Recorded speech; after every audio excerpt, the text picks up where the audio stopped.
will punish you. Shankar. Ponmagal. Sorry, நான் பொன்மகள் இல்ல, Vimala.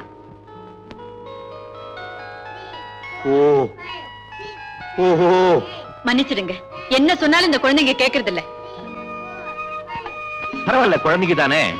Darwin தத்துவத்தை ப்ரூவ் பண்ணிட்டு இருக்காங்க. நல்லா அசந்து தூங்கிட்டு இருந்தீங்க, உங்க தூக்கத்தை கெடுத்துட்டாங்க. குழந்தைங்க விளையாடுறப்ப என் தூக்கம் கலையில, நீங்க Shankar I will punish you நீங்களே, அப்பதான் என் தூக்கம் கலைஞ்சது. ஏன்னா என் பேர் சங்கர். நிக்கிறீங்களா? உட்காருங்க. ஆமா, உங்களை பார்த்தா படிச்ச பெரிய இடத்து பிள்ளை மாதிரி இருக்கு. பார்க்ல வந்து தூங்கிட்டு இருக்கீங்களே. தூங்கறதுக்கு பார்க்கா இருந்தா என்ன, பஞ்சுமத்தையா இருந்தா என்ன, கண்ணை முடிச்சு பார்த்ததுக்கு அப்புறம் தானே எங்க இருக்கோம் எப்படி இருக்கோம்னு புரியுது.